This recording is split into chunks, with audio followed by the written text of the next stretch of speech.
Good evening. Good evening, everyone.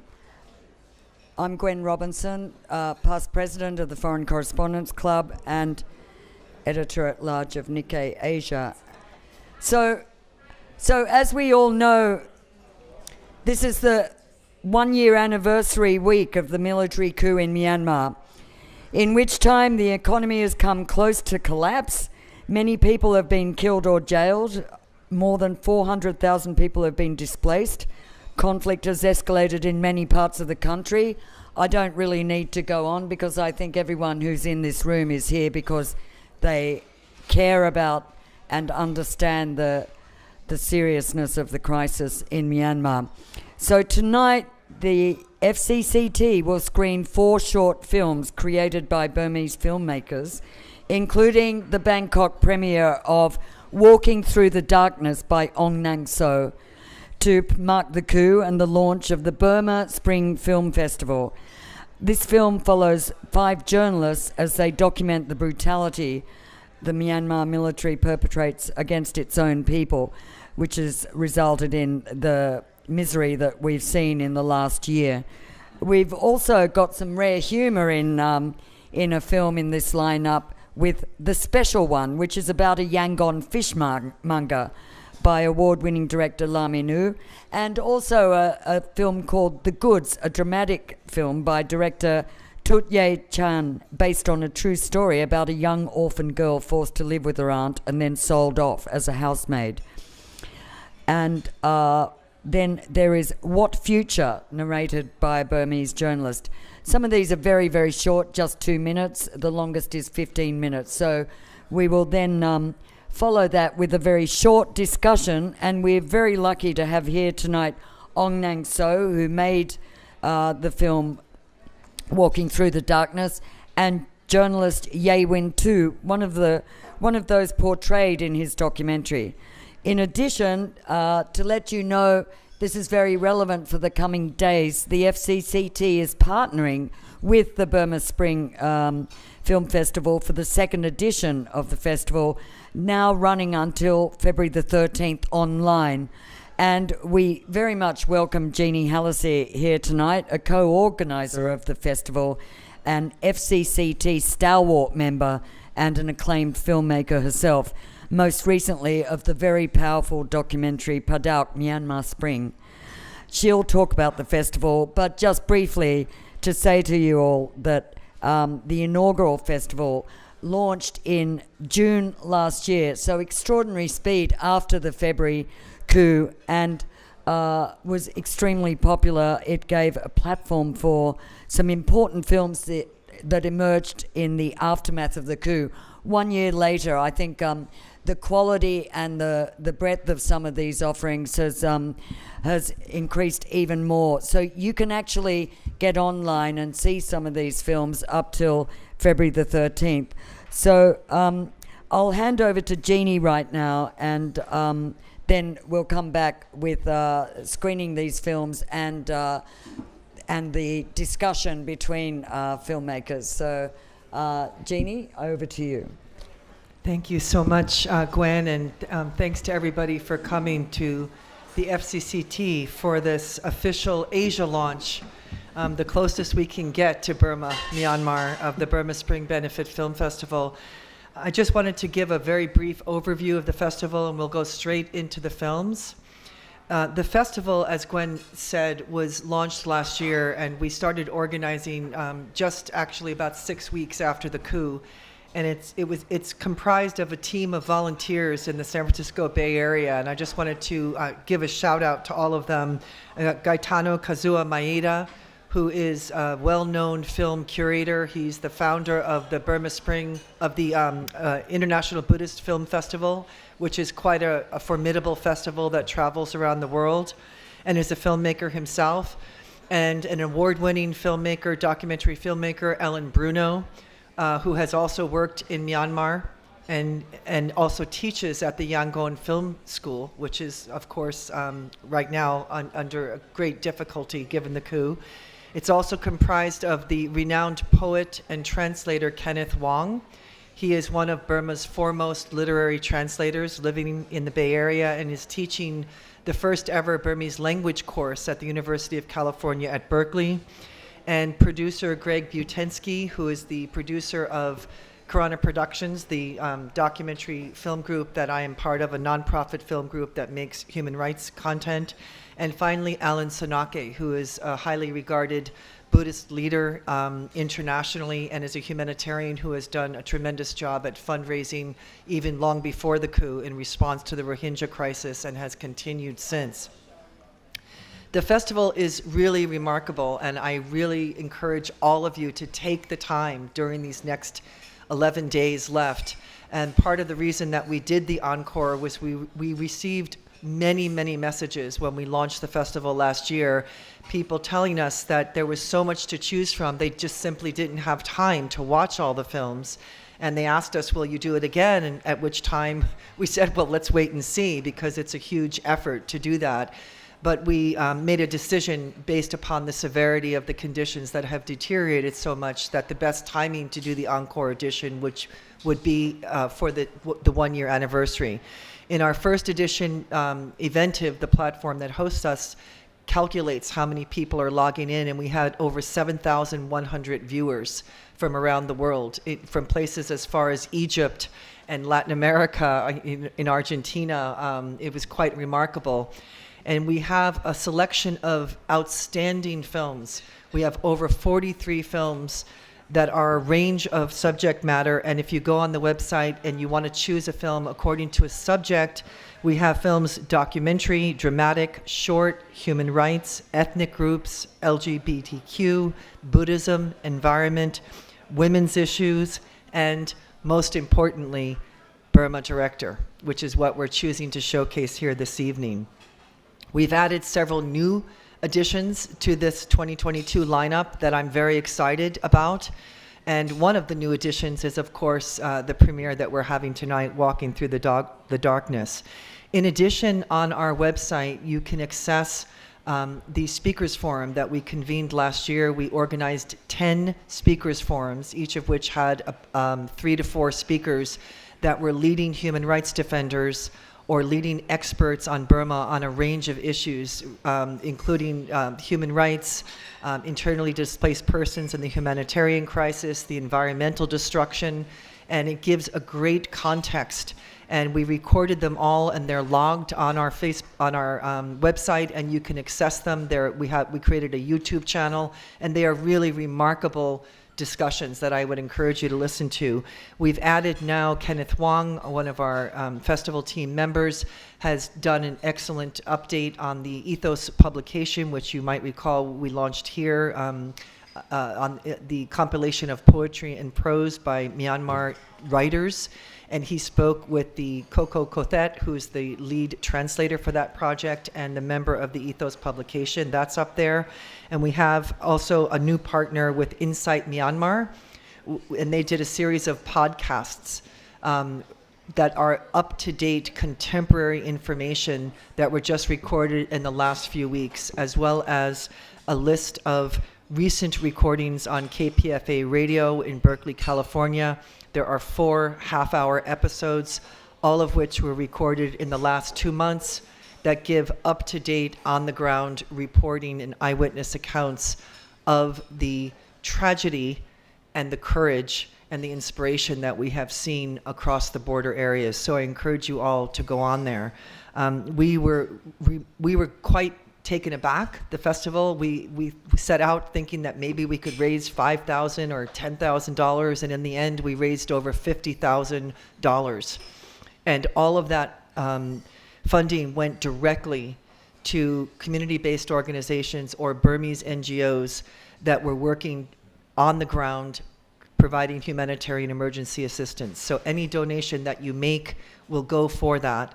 And we do welcome contributions because the entire festival effort is a volunteer-driven event. And just to summarize, the festival text says that any donations that you make will provide humanitarian assistance in Chin, Kachin, Karen, Karenni, and Shan states, which are, of course, the ethnic areas that are most severely impacted by the current conflict, are also impacted by looming food insecurity that will, needless to say, grow even more imminent in need as the crisis continues, emergency shelter needs, emergency medicines, and we also have a special fund that goes specifically to support freelance media and ethnic media organizations that are continuing at great risk to cover the events and the violence and, again, the resistance to the violence across their country. So your contributions will make a difference in Myanmar by enabling these organizations to continue their grassroots work. And we really thank the FCCT for their partnership.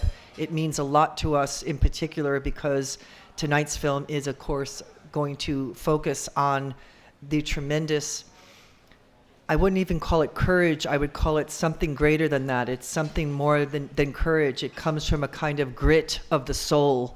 When you are somebody who is covering events in your own country, it is quite different than being a foreign correspondent.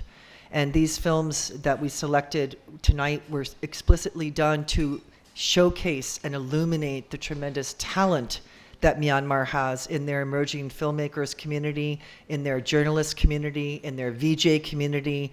And I'm quite certain that you'll be as moved as we were with the selection that we have tonight. So as we go along, we'd like to also thank our tech support, Julian Haddon. And each film I will briefly introduce in the interim of the playing of the film to give him a little piece of time as well to queue up the next film. So we'll go through the film program and then we'll have the discussion with our Burmese colleagues who we're very grateful are here with us this evening. And thanks to Gwen and the FCCT for hosting this. So we're going to begin, we'll have the lights out, Kundam or someone, and we'll just begin first with the festival trailer.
So the first up in our selection tonight is a film called The Goods. It is 15 minutes long and it's by a young director, Tut Ye Jaw.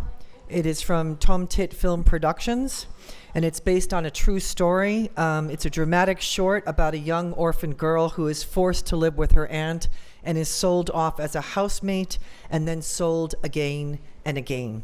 And Tut Ye Jaw was one of the great talents that I've mentioned because there's a lot of really excellent films being made right now in Myanmar by Myanmar filmmakers, and he's one of them. He splashed on the scene in 2016 when he was part of the visual documentary project, which was out of Kyoto University Center for Southeast Asian Studies, at which time he co-directed a film called 60 Days that chronicled the Burmese student protests against the national education law in Myanmar. And this film, I would like to note, first screened in Myanmar at the Human Rights, Human Dignity International Film Festival, which was founded by Myanmar filmmaker and Film Institute director Mintin Kokoji and the journalist and academic Momo Myat. And Mintin Kokoji is among those who is now imprisoned and he's actually suffering from third stage cancer as we speak. He's in prison. And that film festival really made its mark as the premier festival in Southeast Asia with submissions, hundreds and hundreds of submissions from around the world, and a panel of judges that included esteemed documentary award filmmakers from Sundance and IDFA, and it was quite something. And so we also wanted to recognize Mintin Kokoji tonight. So we're going to first start with The Goods, a dramatic short.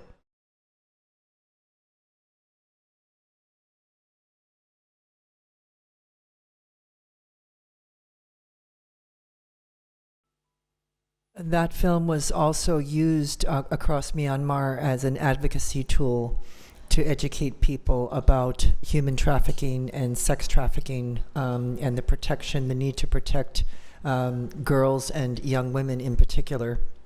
We're going to move on to something that has a bit of levity, because for anybody that has worked in Myanmar or Burma, you would know that the Burmese have a very distinct sense of sharp humor and sarcasm, and this has been a centerpiece of their culture in many different areas, even in different ethnic areas, as well as the Burma majority culture. And this piece is one of my favorites, which is why I chose it. I hope you enjoyed it as I did. It's called The Special One. It's 7 minutes, and it's by a quite well-known producer, Lam Min U. He's a film director in Myanmar, and it's set in the Sampia fish market in Yangon, which is one of the really busy, noisy, loud, clangy, kind of cacophony of sounds and smells places where people gather every day. And it's based around the local boss, because as many of you might know, if you've ever been to the fish markets or the docks, there's like a kind of manager that is the lord of the manor and oversees the guys that do all the grunt work. So the thing that gets the workers through their day is the banter that they exchange with this manager about football. So we're going to see The Special One, and I'd like to also make mention that both the cinematography and the producer were Shan filmmakers. The producer is Sai Kong Kam, and the cinematography was by Sai Kong Kam.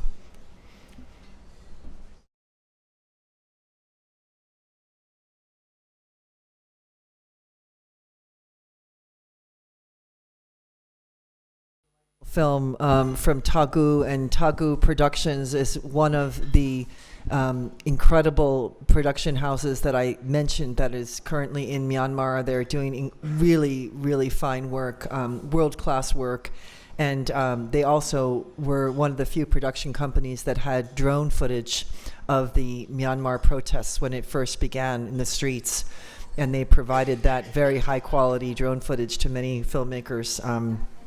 A delightful film, and it just shows you a documentary can actually have you laughing. Next up is a very short, which is part of a series that will actually be all together on the film festival site, but we've just chosen one. It is called What Future?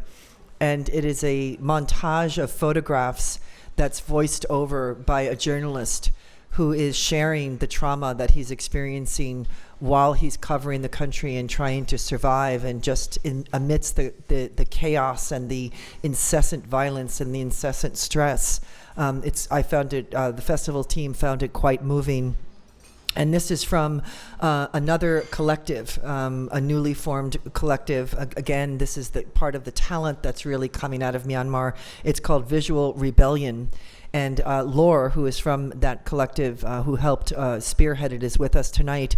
And the Myanmar Photo Collective is responsible for this excellent exhibition that's hanging on our walls of the women in the streets of the protests. So we're going to move on now to this short but powerful piece called What Future?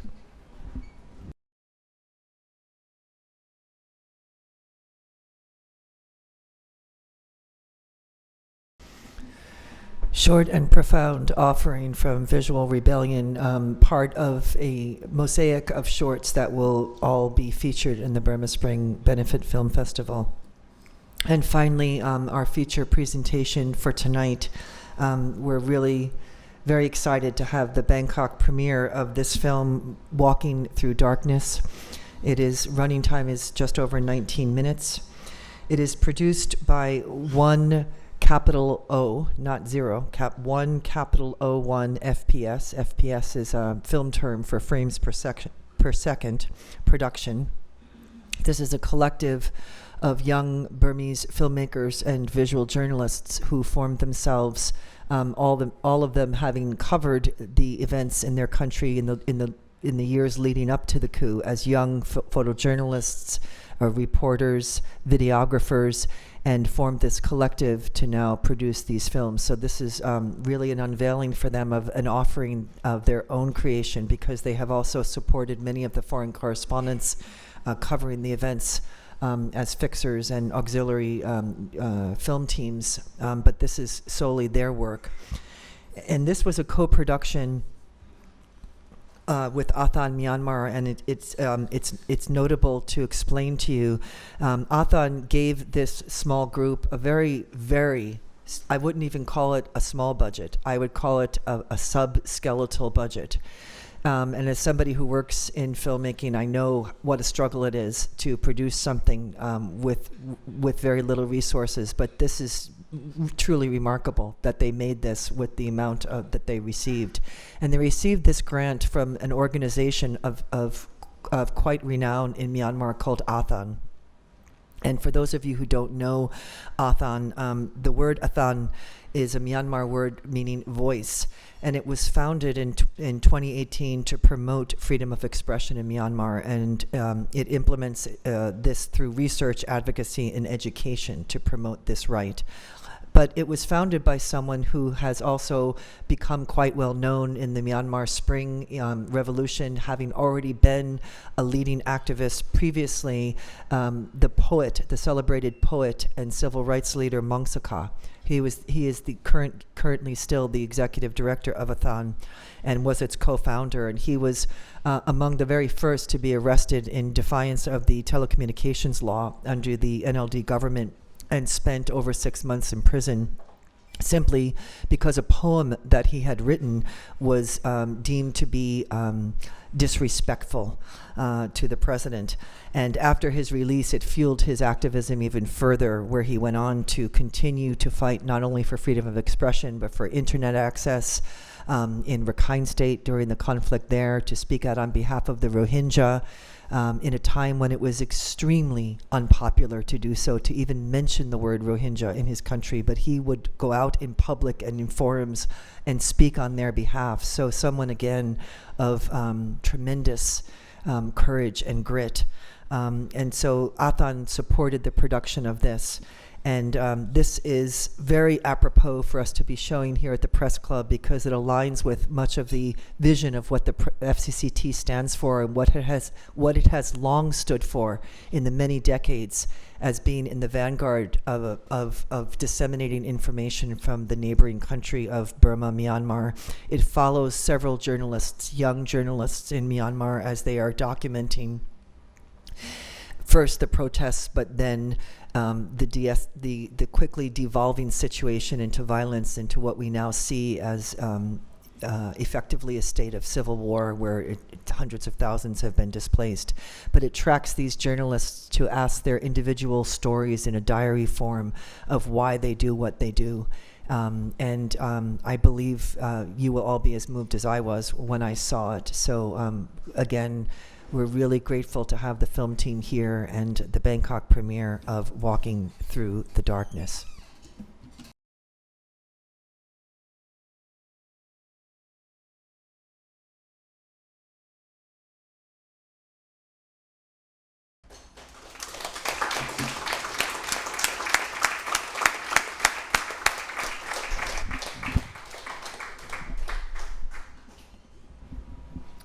Before I hand back to Gwen, I just wanted to further acknowledge everyone who was involved in that film, because as a filmmaker myself, I often say, when people say something about a film that I have directed, that I don't make the films, a team makes the films. And with us as well tonight, they won't be on the panel, but I wanted them to stand up and be acknowledged by all of you, is part of the team here. Sri K.A. Yamon, the editors, Botetun, are you in the house? Thierry, please all stand up and get some accolades, well deserved. Bravo to all of you. And I will hand back over to Gwen.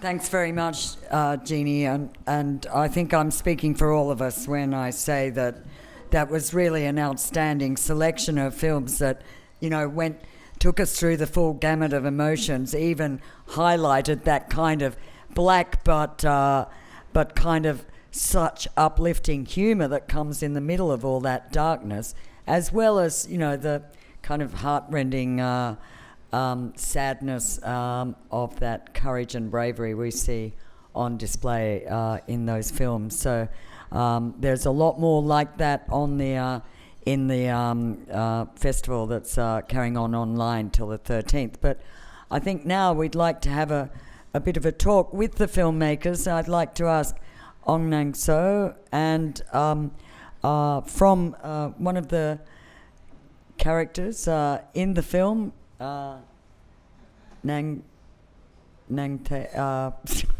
sorry, and Jeannie, to come up so we can have a discussion.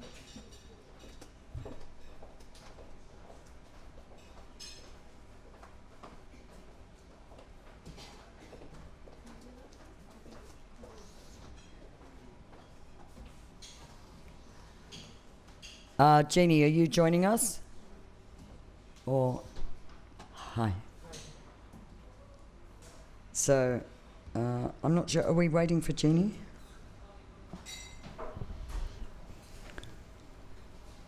I think she's disappeared. So I think we'll start.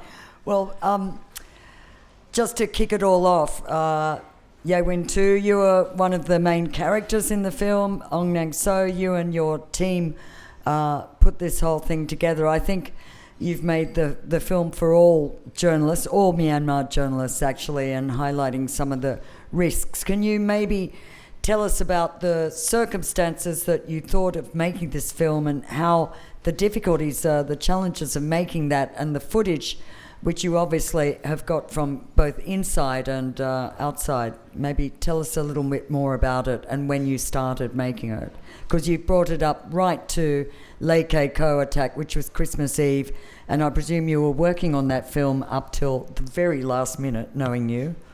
So please tell us a little more about that. Sure. Well, thanks everyone for coming. My name is Aung Naing Soe. You can all call me Aung. I'm a freelance journalist. Speak closer into the mic. Sure. Well, so how do I start?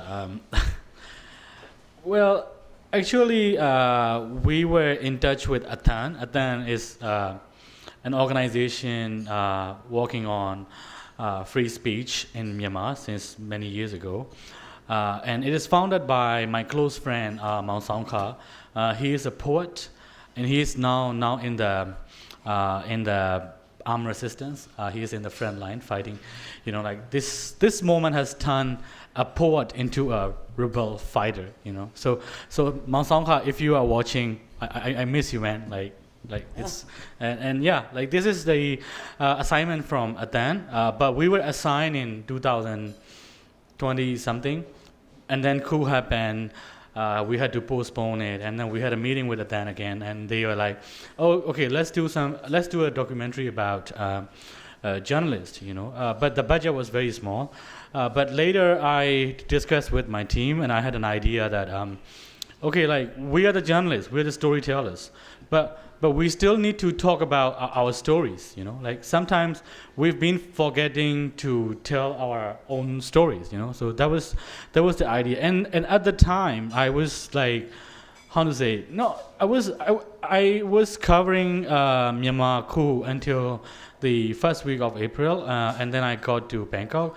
So I was a bit of guilty, because I have my apartment in Bangkok. I'm living a good life, comparing to my colleagues who were remain in safe house. So I was a bit guilty. I was not happy, and then I found out that there are many of my colleagues taking risks, risking their lives, covering stories in the city and in the jungle, like we went to here, and also many people in Lake Ko war zone, And the other drama is that like they are like very little paid, you know, like their salaries are too low. So I feel that, okay, we have to talk about their stories, and then we develop, you know, to reach out to people, you know, who covered in the front line in the jungle, and then we met Koya Wintu in August, right? Yeah.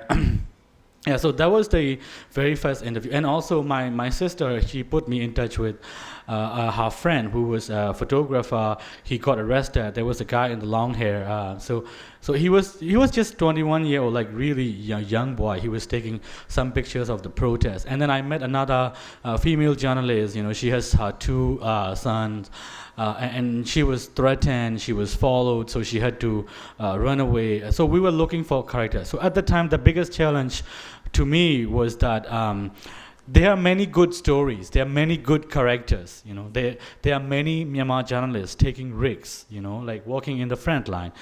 So I had to choose, like, I mean, these 5 people, they're not the only character with the best stories. There are many other people who has similar stories, who are still taking the same risks every single day, you know. Like, there are many of my friends still remain in Yangon, in Myanmar, even in Central Burma. They're still walking every day, you know.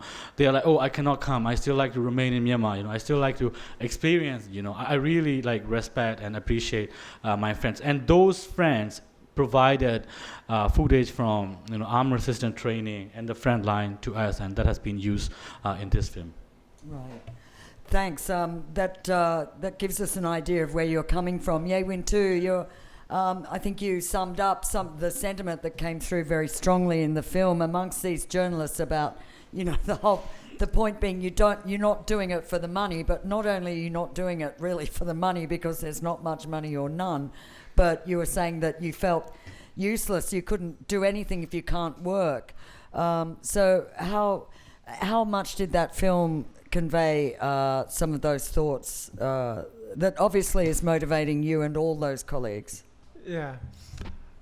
To tell the stories about all the journalists in Burma is like quite, as he said, many stories that tragedies, you know, everywhere. I really respect Burmese journalists who are still trying to walk in the field, on the street of Rangoon, Mandalay, and other cities. I had to run. I had to run because I got no choice. When he asked about me, I was in the jungle of KNU. So I didn't know how long do I have to stay in the jungle, because I have no idea, because my boss, editor-in-chief, he just called me and he asked me to leave Rangoon as soon as possible. And the first, our mission was to reopen our office in Chiang Mai, because I moved back to Burma in 2016 from Chiang Mai office. I was working for DVB for 11 years now. So I've been busy, very busy in the jungle too. I couldn't stop my job as a journalist. No one can stop what I'm doing. Even my boss, he called me and when the first day they coup, on the first day of February, Burmese military, they unplugged our TV channel from the main station. So we're just like totally black out. So we didn't know what to do. They just turned off our TV channel. So I went to the office around like 7 in the morning, and no one knows what's gonna do, what we have to do, and everyone's decided to leave this office as soon as possible, because they will be coming. We know it. That's how they roll all the time. You know, Burmese military, they coup in Burma. We know what they do all the time. So they cut all the news sources, like TV channels, media stations. They arrest journalists. That's how they roll all the time since before I was born. So I know it very well. So we acknowledge that we have to leave the office as soon as possible before they came. So we just grabbed our stuff very important stuff, hard drives, and very important papers. So we just disappear from the office. And we had no clear instruction or from the management, from my DVB channel. So I had no idea what to do. So I was at that time, my boss, CEO, he was in Oslo, Norway. So I called him, what I have to do.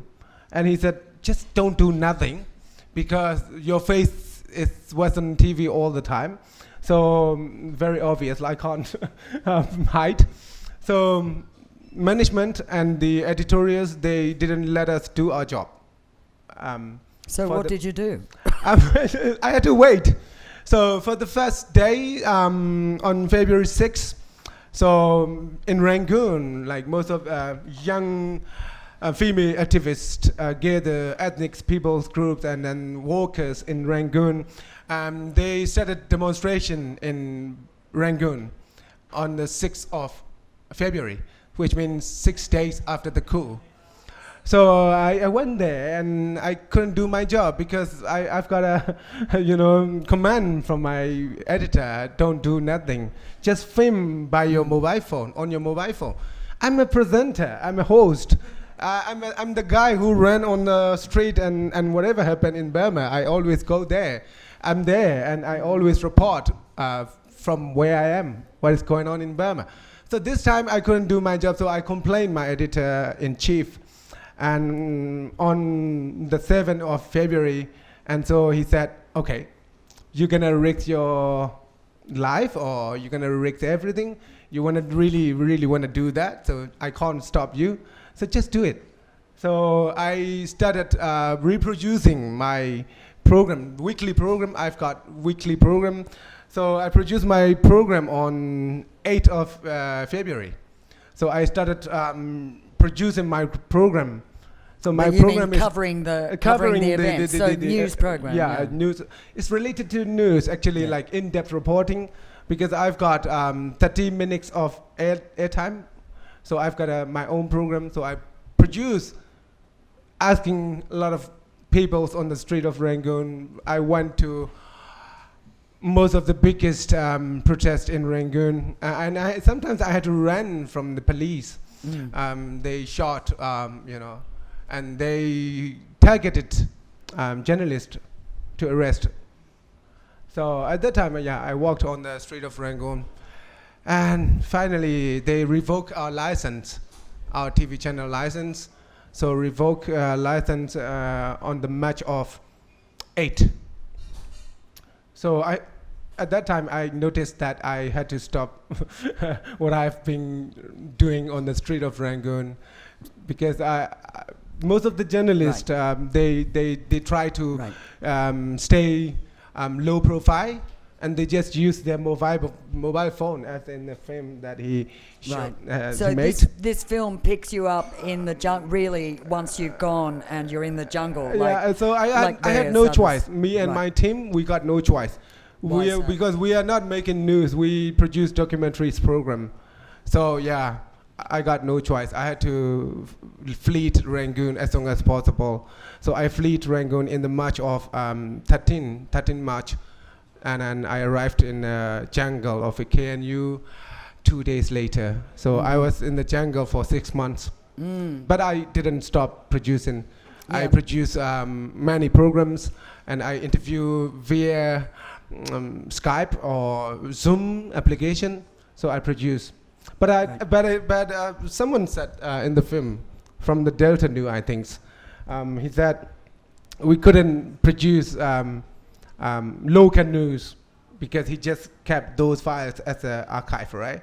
So when I was in KNU jungle, I couldn't really produce what is going on there. I saw many stories there, but I couldn't produce because they don't really like. So I produced from different states. I produced the stories from Karenni and produced the stories from Chin state, something like that. So So Well, I I'm think here. Yeah. What's highlighted, I think, in your focus on Aung Naing Soe on the area is that, you know, you're seeing so many People's Defence Force who have come from the cities and crossed the line, they're fighting. But also you're showing a lot of journalists, well, a lot, I presume there are a lot actually, who actually stay with their role of covering rather than taking up a gun or joining the forces. Yeah, so but we you can't still see yourself as journalists Yeah, covering yeah. rather than being part of the. Yeah. As a journalist, I can't hold a gun or I can't fight back. So I have camera and I have my microphone. I have my crew, so I can produce all the stories just like him. You know, we've Yeah. got many stories. You know, in Right. Burma.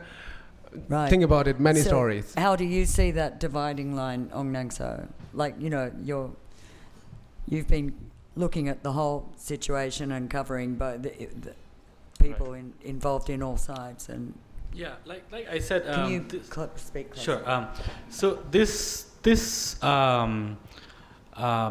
this coup has turned a poet into a rebellious fighter. You know, of course, this also turned many journalists into a armed resistance fighter. You know, I have some of my close friends. They're in the jungle. They're in the front line. They also have their camera and they also have their guns. You know, because they cannot avoid it. You know, they are like. I mean, if I weighed like half of the current weight, I would be probably in the jungle too, you know.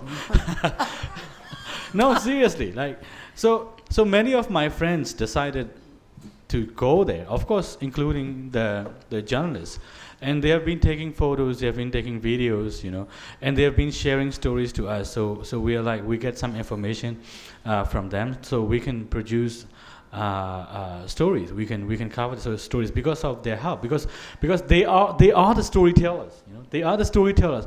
But now they have to hold guns. They have to fight against this military. There's no other option. So that's why they are there.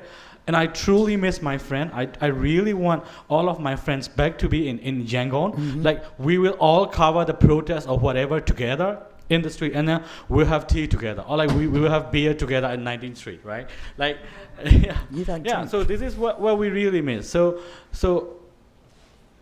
everyone in Myanmar has been doing something related to this fight. So of course, armed resistance also like not avoidable. So what then was your overall real aim, the bottom line aim of this film? What were you most trying to bring out? Wasn't just a film about journalists, it was a message. Sure. I mean, to be honest, I don't really have a message, but I'm just being like, so being honest, you know. I mean, please take whatever you feel, you know, but this is the reality. Like, this is what's happening. Like, this is the reality. So yeah, I mean, I'll be glad if you feel something, you know, after watching this film, because this film represent, like, I think this film please feel free to correct me if I'm wrong, but I think this film represent like the whole Myanmar journalist community. Like everyone has been taking risks, you know. It's like this is about so I'm thinking about like resilience, you know, like the resilience work that we have been doing. I mean, not just me, like we as Myanmar journalists, like collectively. So regardless of how military stop everything, you know, like internet shut down, like Koya Windu said, you know, they plague off the DVB, you know, but people still keep going. They cannot stop us. Like they cannot stop people. Like there are still people inside Myanmar. Maybe that would be my message. There are still people inside Myanmar. They're doing anything they can because this action of the coup is unacceptable. Yeah, I think maybe that would be my message. Like that's the first time I've been thinking that. Okay, what's the message? Right. Yeah. No. Sorry. That was So sorry about that. difficult question. Okay, I'd just like to throw this open to the floor if anyone has a question. But before that, turn to Jeannie, who actually is responsible partly for this evening and has as a co-director of this remarkable film festival, Jeannie, you saw a lot of films in curating and choosing. So I'd like to know what in particular spoke to you about amongst all the, I mean, there are so many films now in the last year that have appeared since the coup. So what spoke to you about this in particular? Also, I know you're a journalist yourself, so This film in particular? Yeah. Yeah, the curation of the festival was no small feat because we had many submissions. Do you know how many? Did you? There were. I mean, we also sought submissions from filmmakers that we knew, and we put out a call, and it was several hundred submissions. But we proactively sought out Burmese filmmakers to make sure that we had a forum that was really highlighting the work being produced by Burmese about Burma. Because as I mentioned earlier, I think it's very important that journalists and filmmakers step back sometimes and give space and give agency to the media and to the filmmakers from these countries who have the capability and the vision and insights that we will never have, and to give them that space to also be seen, and which is why we wanted to have this program here tonight. Unfortunately, there were quite a number of really excellent films where the filmmakers wanted to be in the festival, but simply from security reasons, they had to pull out. They actually said, yes, we would love to be part of this, and then in the end, we had to pull the plug for their own security because many of them still remain inside the country. I wanted to, before I turn to Aung Naing Soe's team's film, to also mention again Tagu with the production company that I had cited earlier. They have, I think, 5 films in the festival, and one of our new additions is something that I know many of you would enjoy. It's called No Laughing Matter, and it's about the history of satire and comics and humor in Burma, and I would highly recommend that. It's on our homepage under newly added. But there are excellent films by non-Burmese, by foreign filmmakers, some really beautiful documentaries as well as dramatic films, and we also have some animation. But I think the reason that we really wanted to add 101 frames per second production as well as Laura's Visual Rebellion is because it was something that was produced since the coup and produced by Burmese. And this particular subject, of course, resonates because filmmakers intersect somewhat with journalists in telling stories, but in a different format where we have the breadth and scope to go deeper. And I think this is I wouldn't have thought of a better team to make it about Myanmar media than Myanmar journalists. So I really, again, salute all of your team. Right, thanks. I think Aung Naing Soe wanted to, before we went to questions, he wanted to read out the poem at the end of the film because he felt perhaps it wasn't digested fully with the credits, and he wanted to just share that before we went to the Q&A. Thank you. Asainke has 2 friends. One is a poet, and the other is a journalist, Soya, who is the main character in the film. And there was the guy who was in the kitchen together with Soya. His name is Amon. They both wrote poems, but we chose a poem from Soya, who is the guy who we interviewed in the film. So this is like a piece, like a small part of the poem that he wrote, and of course it is also translated to English for this film. And I want to recite about it. The reason is that there is a quote in the documentary that Soya has said, which is like he and his team has documented these events as journalists and also as poets. Like this is really beautiful and powerful. My point is that like we need more poets in all kind of field, right? Journalism or politics or whatever, But I'm happy that poets are always around us, like I said, my close friend Mao Songkha, who is now in the armed resistance, So that's why I like to recite this piece. So first I'm gonna read in English. So the title of the poem is The Dinner in the Wood. It's like, Soya was buried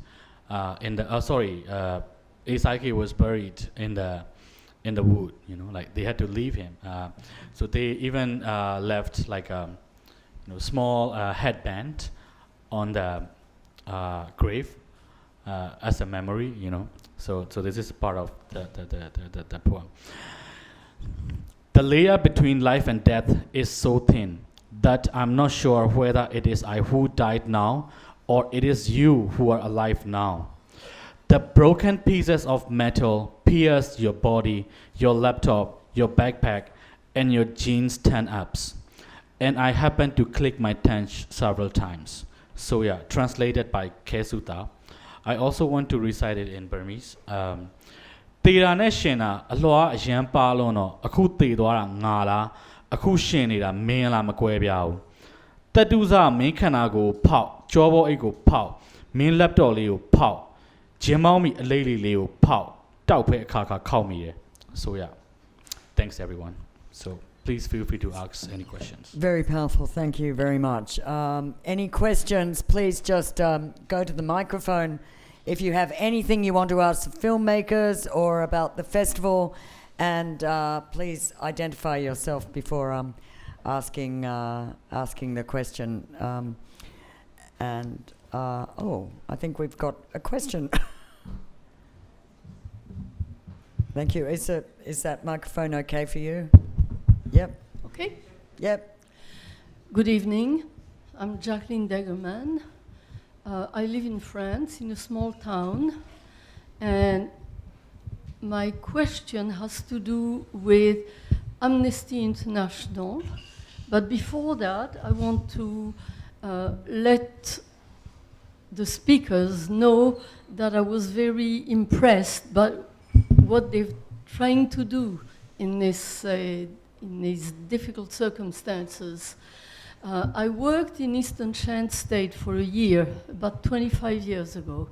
I was directing a program to help with HIV prevention in the state at the time.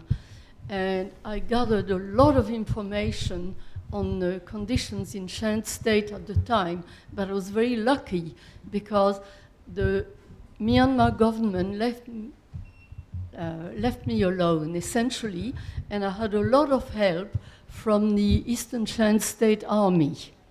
But irrespective of that, I mean, this is the reason why I'm so interested in Myanmar right now.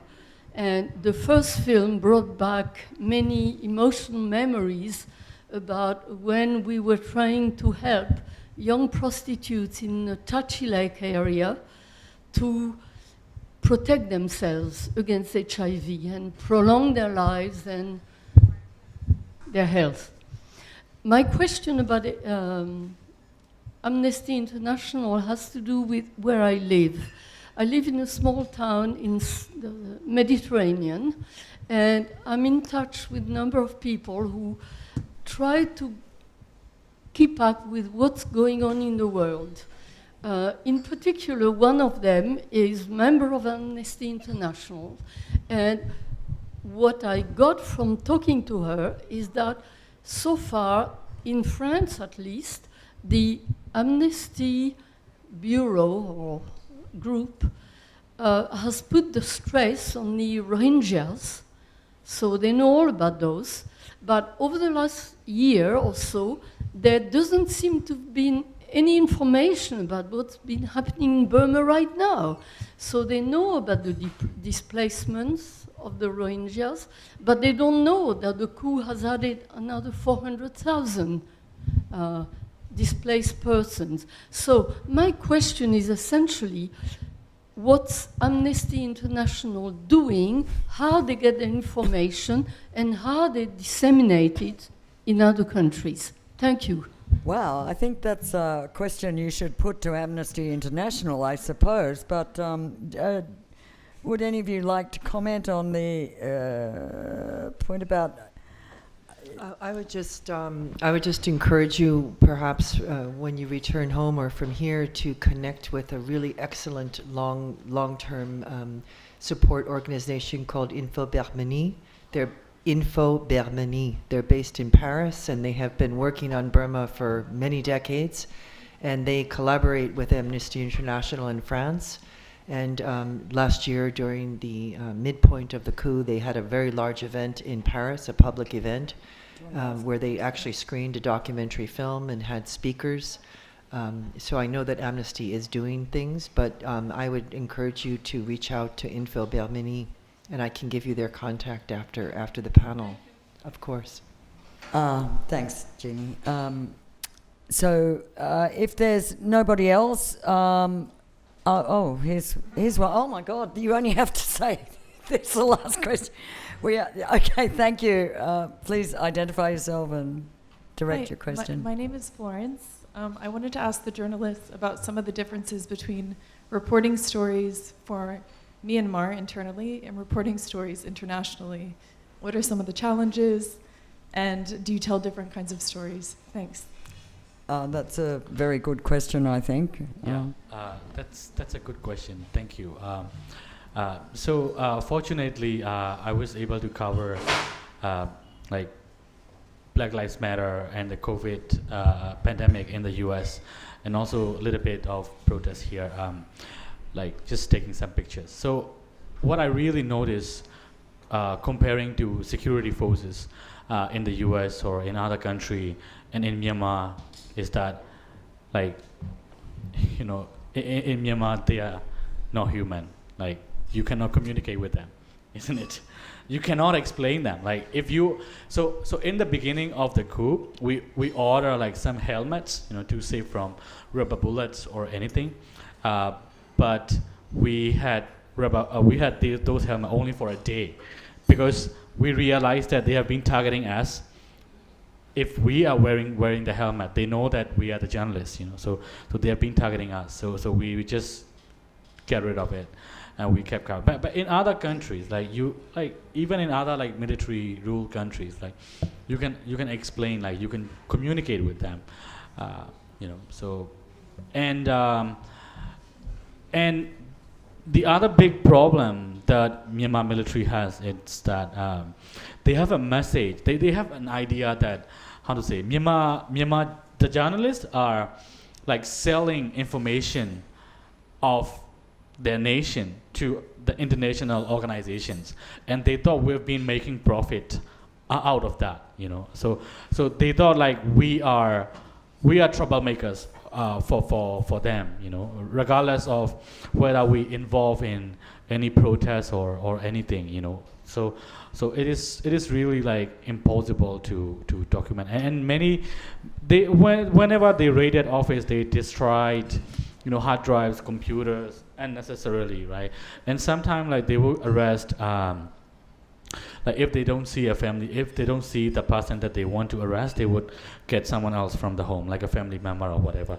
And I think Kuyawentu might have like some stories to tell too. Well, yes, and can I add and remind that the focus of the question being about reporting internally for domestic audience, as opposed to DVB is one of the big organisations that has, you know, big both English language and Burmese language operations. So I presume you as TV, maybe in fact I didn't even ask whether you're reporting mainly in Burmese or English, but obviously anyone reporting in Burmese is reporting for Burmese people, and that's very different, because you can assume a lot of knowledge when you're reporting in English language. You're reporting for the world, and suddenly there was this huge surge of interest in the world, in lots of people who asked me the most basic questions.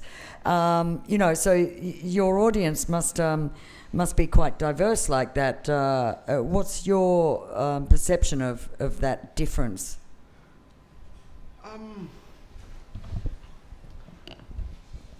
For me, I always report in Burmese. Targeted its audience is Burmese people. So, but sometime if we need I did report in English on the street of Rangoon for Norwegian government TV and RK because they asked me to report the protest, the biggest protest in Rangoon, Thailand. So I did once, early days of protest in February in Rangoon. So, but to me, I don't see the difference because I don't know why because I just need to explain what is going on in here in Burma to the English spoken people or Burmese people. It's, but to the English spoken people, I have to explain very important stuff first.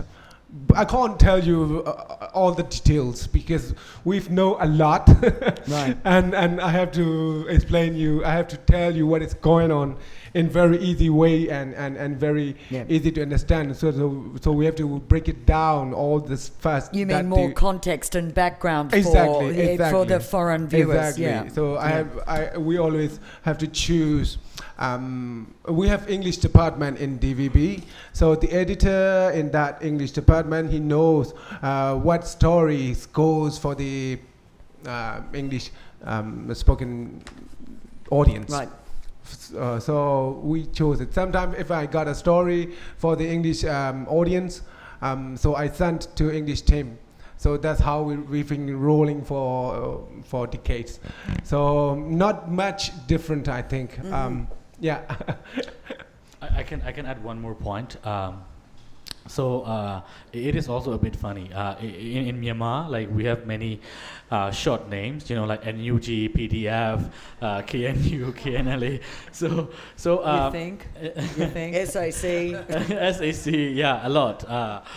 So of course, like Ginny and Gwen, they have better knowledge, like on all these short names. So whenever we report to for the international community, we have to explain a lot about like Gwen said, background and context. Also, we have to be like very focused or very precise with our presentation. In this way, we can bring more attention, unless it is not a good story. But for local audience, I think it is pretty generic. It is pretty more flexible. Right. I think the beauty of your film actually is that it works in both Burmese and English. I think it's very it's meaningful for both, which is a tricky thing to achieve. So congratulations for that. Thank you. Just let me turn to the last. This is the last question, and it goes to my old friend there, Wolfgang. Introduce yourself. Thank you. Hi, I am Wolfgang. I would have 10 million questions for you guys. But, well, can we keep it to one? But I'm gonna keep it to one. Yeah. So, and thank you for what you're doing, and it's amazing what you do. It's fantastic. And the question I really have is, how can we help you? What do you need? And there's been COVID, so everybody's been distracted with their own shit. My wife and my family, we used to live in Yangon in 2014, 2015, and we love the Burmese people. We went there the first time in 2005, 2006, and we saw the hope and we saw the movement towards freedom and democracy, and here we are. So how can we help? Sure, that's a very good question. I think that's a question about the international community, really. Yeah. Well, since this place is FCCT, and there are many of my editors sitting here, so I want to say that please do more stories. No, I understand like you all are doing a lot of stories about my country. But of course, like we still need more stories, photos, videos, text, whatever. Also by doing the stories about Myanmar, it will be also great. Like if any journalist can go to the border location, like Thailand, India, China, whatever, and spend time there, like a week or two, not just like 3-4 days. In this way, it will be better to have more contacts more stories. There will be like better in-depth view on what's happening, and in this way there will be more impactful full stories. So that's the first thing. And the other thing is that there are many organizations, even FCCT, or like there are many organizations at the border. Burma Spring Film Festival. Please donate money to this organization. And in Myanmar, they are young. They are young. Like genius, I would say. They've been doing campaigns like, click to donate campaigns, which is really beautiful. They don't need to, you don't need to pay any money. You just, whenever you are sitting on your decks or whatever, you just play YouTube in your background and you play some music, and then in this way they get gain on viewership, advertisement, and then they get money, and all these monies go to the refugees and the democracy movement. So you can donate money, or like you can at least click on YouTube, or you can play some games. This is how our Myanmar people can be creative in terms of fighting against the military. I was at the border in Mae Sot. I have been visiting to shelters, meeting refugees, politicians. So what I have witnessed there is that there is not much of international organizations. They are local organizations like Burmese migrant organizations, and of course there are also some international organizations that have been trying to provide help along the border, but they do not have. They were not allowed. They were stopped. So it would be great. If we can find ways for them to go to these shelters. And sometimes refugees were misinformed that the war in Burma is over, so you can return back. So, and it's not provided by any authorities or official. It's by some of those who are running the shelters and stuff. And it is also very important that we have to keep feeding information to the refugee community as well, because the refugee community, they don't have electricity, they don't have internet. They might have internet in their phone, but when they cross the border or when they are living along the river, it is so difficult for them to access internet.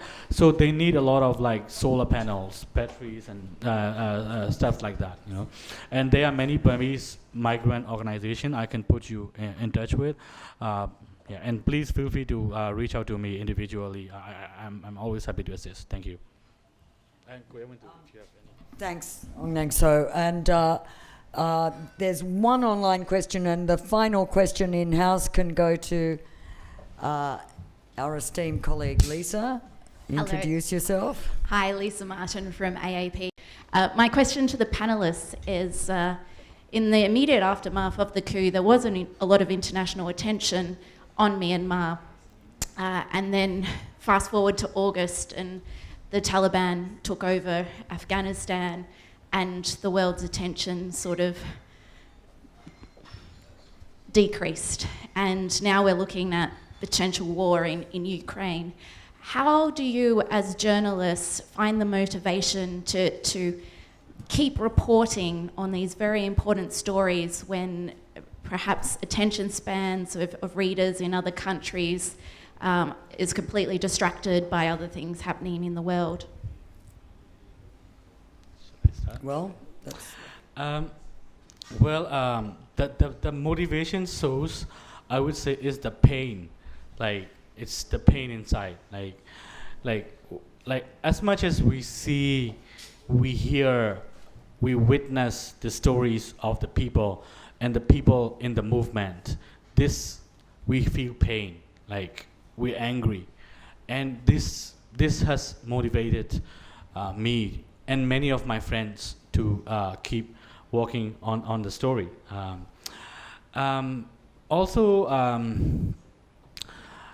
Myanmar is a country, that is not media friendly, Like, we are afraid of cameras. We are afraid of journalists. We thought that journalists are, betraying the country. We thought journalists getting dollars, by selling information, But as a journalist, I feel like I have to understand those people in my country, that I have to raise awareness that, okay, the news media is not like that. The news media can be supportive. We have to be very, very patient. Like Myanmar has been another military for like many decades. Like since my grandparents' time until our time, until next generation time. So also whenever I thought like, we have been trapped in the same circle.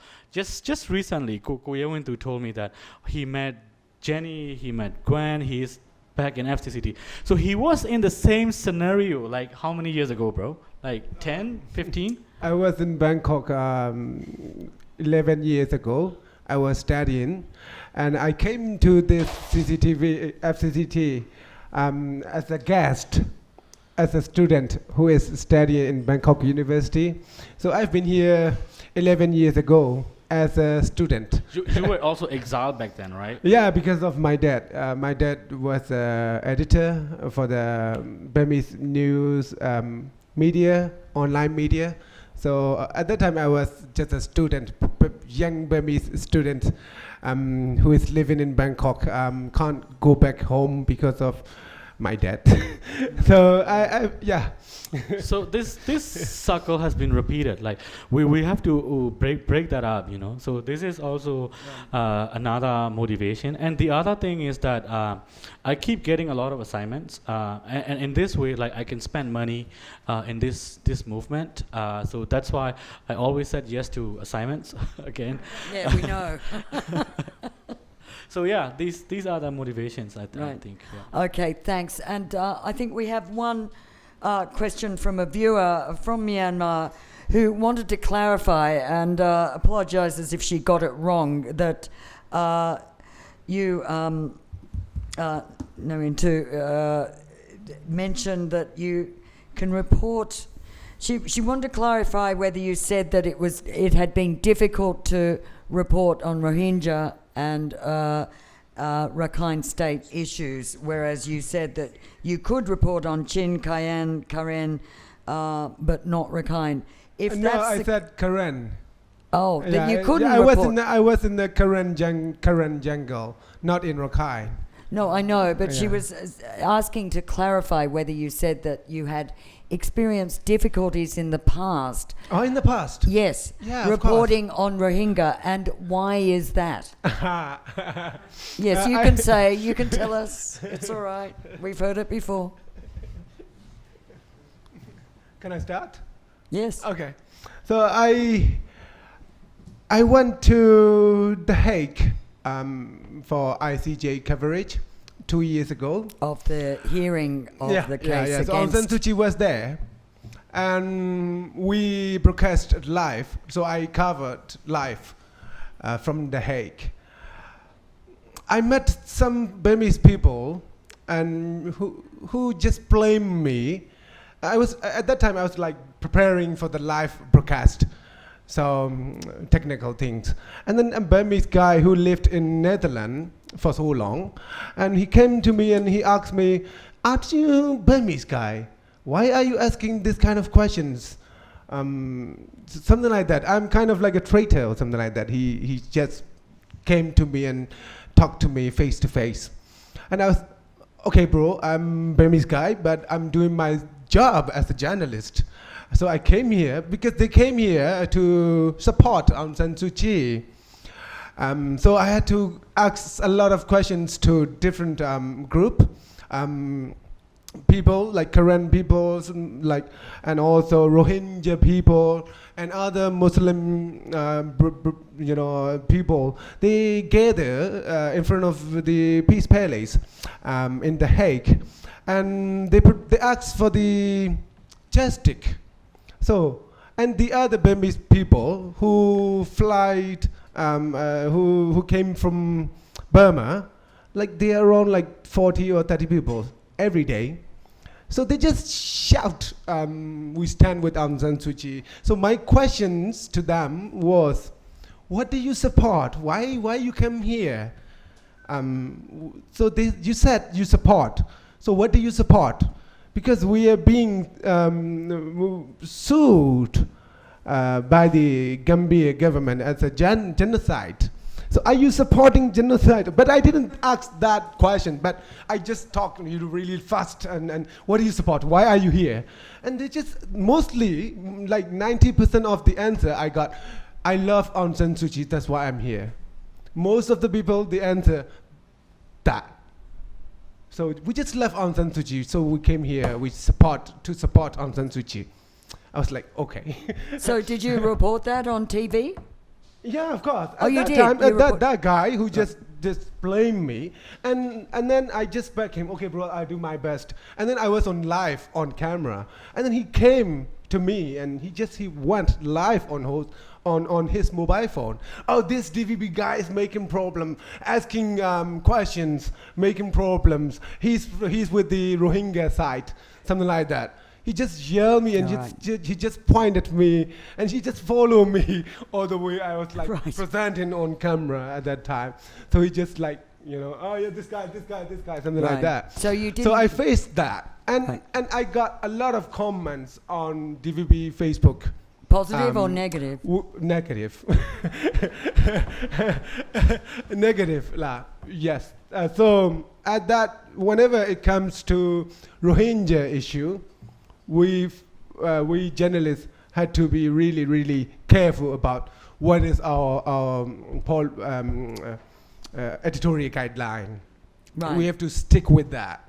Otherwise, we have to be, somebody might sue us. I went to Rakhine and I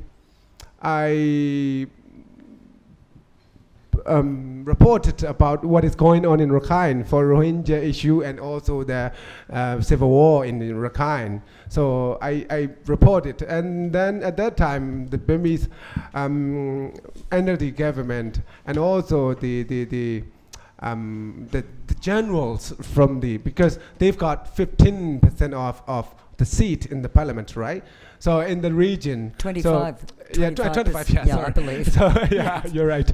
So the minister of the state is from NLD. The other minister who control everything is from the Burmese military. So that guy tried to sue me for going to Rakhine state without permission. Right. So the reason they said is we concern about journalist security. Right. So I see. Whenever it comes to Rakhine and the Rohingya issue, we journalists have to be really, really careful. Right, but I think that question was really more asking you if you were actually implying that you were having difficulties with your organisation reporting, or if it was more about the actual difficulties of with the audience. Reporting. Yeah, with the audience, with people around but you, with abuse, with... for my organisation, our DVB, like we've got like freedom to produce anything. Yeah, anything. Yeah, no one's control me. So even my editors, they don't know what I'm doing. Wow, out of control. I mean it. Yeah, I think that's the first I've heard an editor saying that they told a reporter to stop working and you wouldn't listen to them. That's no, I mean what I'm saying is, I do as a journalist, so they trust me. So I can report everything I want. Right. So I got back to Burma in 2016. And I've been traveling around the country for 5 years, from north to south, entire country. So I covered every issue in Burma. So mostly I fight with those military officers all the time. Right. They don't understand what is journalist role. Right. They don't understand what is journalism. And as he said, most of the Burmese people, they are not familiar with the cameras. Right. That's a big problem. So we have to be really like, Burmese journalists, they are really brave. They know how to deal with all the difficulties. They know how to, sneak out from the militaries. They know how to deal with them. Because, all the Burmese journalists, they've been working under dictatorship for so long. Before we were born. So they know how to roll. And respect to those Burmese journalists who are still rolling and doing their job inside Burma. they are in danger. They could die anytime. A lot of our friends are still inside. But Right. for us, we got no choice. Right. And also my organization needs me to stay free. Right. Yeah. Well, I Well, you couldn't- guys are obviously the secret weapons of Burmese journalism. You know, it's sort of. So we you have to will- be free. You will prevail. So, So I just want to answer the questions that who asked the how can you help Burma? So, I asked that questions to all the interviewee because I'm still doing my job from my hotel room right now. I never ever stop. So I interview a lot of youngsters, young people who are fighting in the jungle all over the country. So I talk with them, and whenever I ask, well, how people can help you guys, they always ask only one thing: weapons. They right. Okay. and also the big issue I'm facing now is my editor-in-chief asks me, your stories are covering about PDF. Everyone said they need weapons. They just need weapons. They just don't need food or shelters, or they just don't need anything. They just need weapons. Right. So you are reporting those stories all the time. He blamed me that. I said, that's all I can do. I ask people a lot of questions and showing what is going on and what do they need indeed. I know international community, they don't really like that kind of... No. I think we'll move right on He here. blamed me about that. Actually, You have to I be think really we're thinking careful. more blankets, food, like sort of. Yeah. So we'll just read your stories to know what people really want. But I think this is the kind of audience that would like to give more like relief supplies and perhaps cash assistance for displaced people. Still, the cash assistance is also fine. Yeah. Right. That's bitter truth. That is bitter Okay. truth. Yeah. All right. Thanks very much. And I'd just like to give the last word to Jeannie, if you'd like to say anything more before we wrap up. Well, I just want to salute again our colleagues in the filmmakers and the journalists across Burma, but most especially those who remain inside the country, and most especially the ethnic media, who are taking tremendous risks in covering the situation everywhere from Karenni State to Chin State to Karen State. I think the ethnic media are truly remarkable. And I want to just clarify that all proceeds from the Burma Spring Film Festival do not support anything except humanitarian emergency assistance. No, and I don't mean that to be funny. We have to be really clear about it, that it's solely to support organizations that actively take a stance of nonviolence. So I just wanted to make sure, and please do share the festival with your friends and as widely as you can, because not just for the donations, but you will enjoy the feast, the visual feast and the storytelling feast that we have on offer there. And just to let folks know, if you're available, our colleague Leah messaged me to say, please come. We have our only other live event of the festival is Saturday at the C Junction, Southeast Asia Junction at the Bangkok Art and Cultural Center. We'll be showing a film that my team made some years ago called This Kind of Love, Dilo Achemyo, and it is a portrait of Aung Naing Soe, who was the founder of the LGBTQ movement in Myanmar and is a well-renowned human rights defender, and is currently the National Unity Government Minister of Human Rights. He will be joining live the discussion, and you will have an opportunity to speak with him. That's on Saturday at C Junction. It's on their website. And then on Tuesday is another film called very beautiful film by a Burmese maker called Irrawaddy Mon Amour. It's a very beautiful film about an LGBT couple who fall in love in a rural village. And given the recent arrest of Gigi, the transgender woman activist, that's the program they've curated there. So please come and spread the word, and if you can, please donate. It all counts. And thanks so much to the FCC team, to Gwen. Indeed, and thanks to all. I'd also Yeah, and spare a thought. I thought what came across very powerfully in that documentary also was the fallen and your colleague who died covering, or the colleagues who died, and all those journalists, and 12,000 people who are in jail or detained rather, and so many more being killed.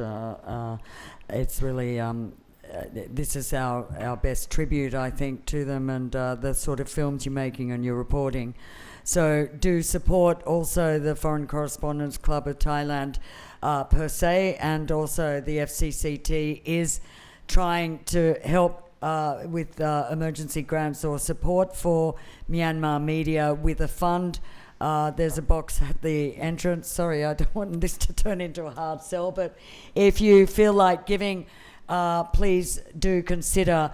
A lot of these journalists have come out with almost no equipment. They've lost equipment. They're trying to do their stories, as we've just heard, and I think it's another good way to support keeping the window open on these terrible events in Myanmar, which is increasingly hard to report. And we, as you know, we've just had more news of internet crackdowns with the outlawing of VPN, virtual private network usage, and already the internet access is getting bad. So I think, you know, the greatest fear is a complete internet blackout, which is not inconceivable, and I think we need to try and support these independent media as a way to keep this window open.